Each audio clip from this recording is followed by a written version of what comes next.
You spent years memorizing the Pythagorean theorem, Shakespearean literature, periodic tables, dissecting frogs, but not a single class on how money works. Have you ever actually asked why? Because the answer is not an accident. In 1902, a man named John D. Rockefeller donated $1 million to create something called the General Education Board. He would eventually give over $180 million to fund it. The GEB became one of the most influential forces shaping the American education system, and through America's global reach, education systems across the entire world. Now here is where it gets interesting. Rockefeller's business advisor, Frederick Gates, a prominent member of the GEB, wrote this: "In our dream we have limitless resources, and the people yield themselves with perfect docility to our molding hand. We shall not try to make these people into philosophers or men of learning. The task we set before ourselves is simple: to train these people to a perfectly ideal life just where they are. Just where they are. Not where they could go, not what they could build, just where they are." And Rockefeller himself once said, "I don't want a nation of thinkers, I want a nation of workers." The man who funded modern education wanted workers, not thinkers. That is not a conspiracy theory. That is a direct quote from the architect of the system you graduated from.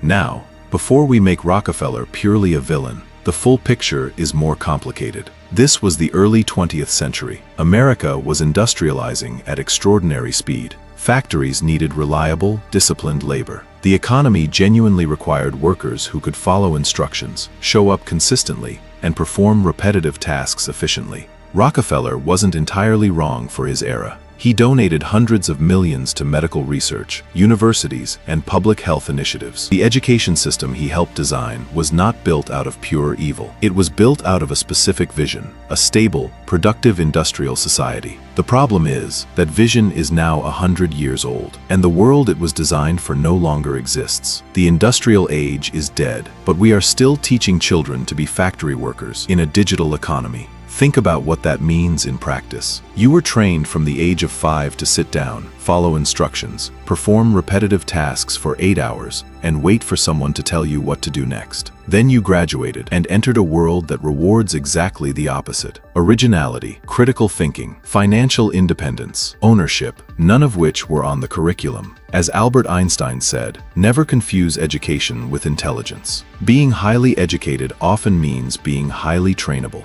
The students who excel in a system designed for compliance are frequently the most conditioned by it, not the least. The system didn't fail accidentally. It succeeded at exactly what it was designed to do. So, what should you do?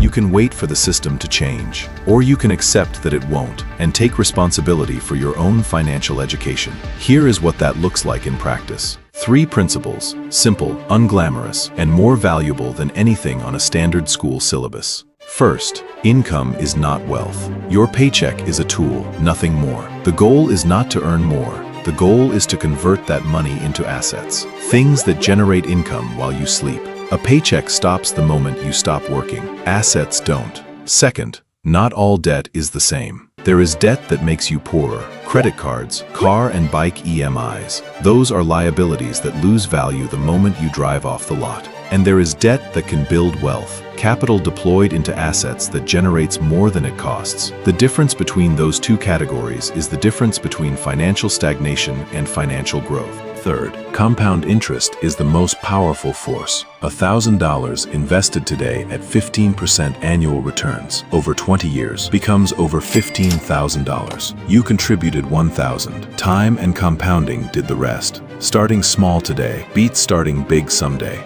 Someday is not a financial strategy. The world has changed faster in the last 20 years than in the previous 100. Financial literacy is no longer a bonus skill. It is basic survival literacy for the 21st century. Rockefeller built that system for his era, and in many ways, he built it well. But his era ended, and the system he left behind never updated itself to reflect that, which means the update is on you. The most dangerous thing the education system ever did was not teach you the wrong things. It was convince you that what it taught you was enough. It wasn't. Start learning now.